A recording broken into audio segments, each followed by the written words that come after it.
South China Sea today, 4 points to consider on China-Philippines Gentleman's Agreement. Readers discuss China's position on the South China Sea and U.S. action against student protesters. China must adhere to the international rules-based order established by global maritime treaties of which it is a member.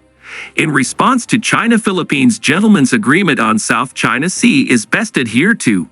April 26.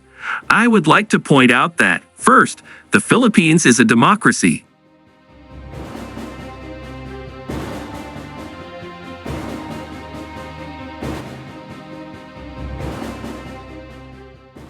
Even a president cannot enter into any agreement that infringes on the country's territorial sovereignty. Second, this agreement was simply verbal with no evidence in writing.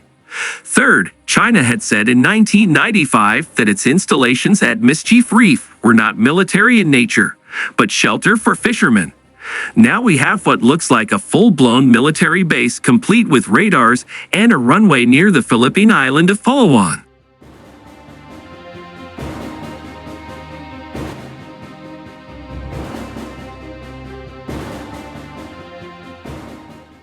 Fourth, the International Arbitral Tribunal in The Hague ruled that China's claims on the area within the 9-line had no legal basis. The 9-line doesn't even have longitudinal and latitudinal coordinates. These rocks, which are roughly 1,000 kilometers from Hainan, cannot support human life. Therefore, they cannot have their own exclusive economic zone.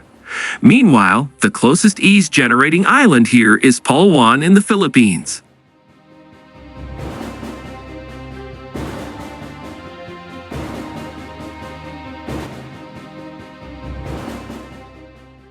The U.S. government's support for Israel, despite its expansion of settlements in the occupied Palestinian territory, is a stark display of hypocrisy. While claiming to champion freedom, democracy, and human rights, the U.S. has turned a blind eye to the displacement, land confiscation, and human rights violations inflicted upon the Palestinian people.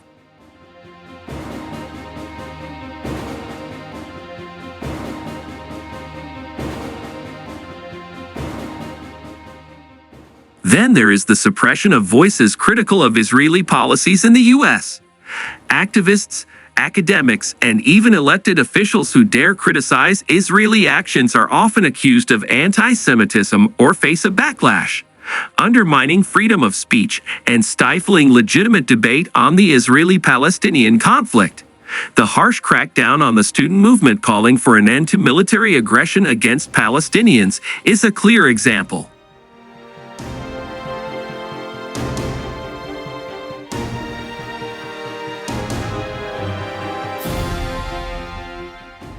Peaceful student protests and activism demanding an end to military aggression are met with excessive force, arrests, and intimidation tactics aimed at silencing dissent and stifling the Palestinian narrative.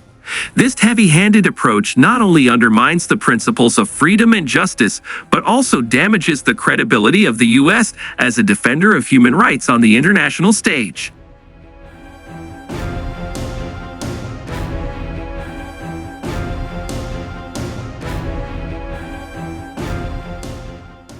The U.S. selectively applies human rights principles based on political convenience rather than a commitment to justice and equality.